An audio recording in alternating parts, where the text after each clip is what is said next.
My Lords, Well said.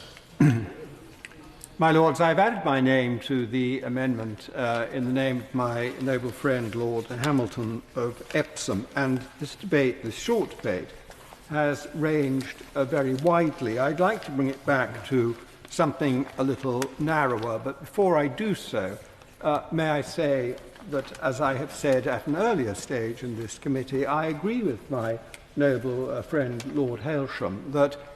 we are headed in the direction of a democratically elected upper chamber because, quite frankly, a house that is wholly appointed in the 21st century in a democracy is a ridiculous thing and it has no legitimacy. And this is where we will have to go. I don't say that because I'm avid for change, but I say it because I think it's an inevitable and logical consequence of the process that we're engaged in today. But I wish to bring things back to a little bit to a narrower focus, which relates to this question of a constitutional conference. And my noble friend didn't draw a picture of what a constitutional conference looks like. I think we have a picture of what a royal commission looks like, which my noble friend Lord Swire has given support to. But we had constitutional conferences both before the 1910 Parliament Act and before the 1948 Parliament Act.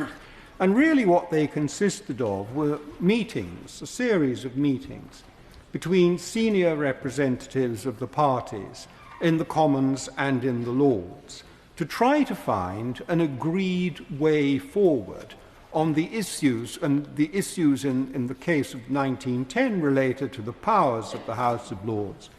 and in 1948 related to the Labour Party's concern that while they were in power in the House of Commons, they were deeply unrepresented, or underrepresented rather,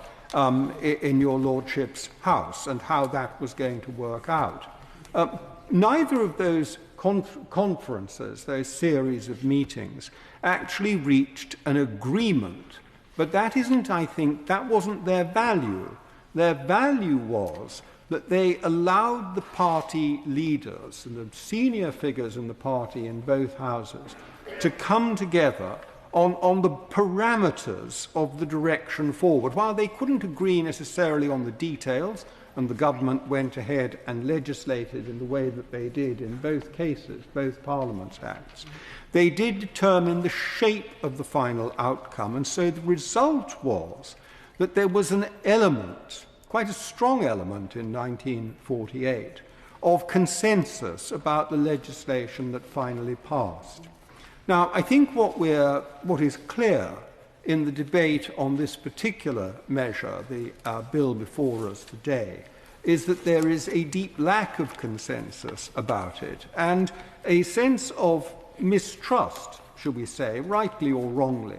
as to whether the government is correctly representing its position, that this is simply the first of a series of measures that will follow, or rather that this is, as I think it was my noble friend Lord Hailsham who said,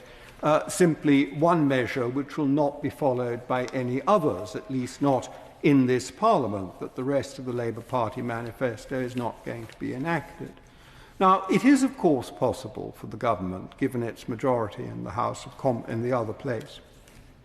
to force this through, simply by sheer pressure of numbers, by brute force. They can, of course, achieve their way. But what this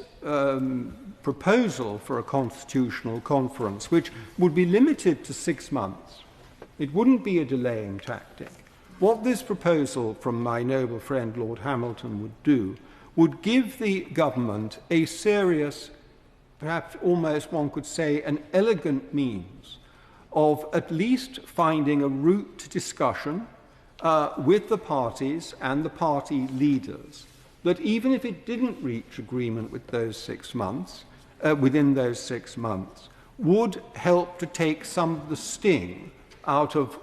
the debate, the sort of debate we're having at the moment, and would allow the House to continue in operation without excessive acrimony. So I do think that the offer that is made, if you like, by the noble Lord Hamilton of Epsom is something the government should look at very, very seriously,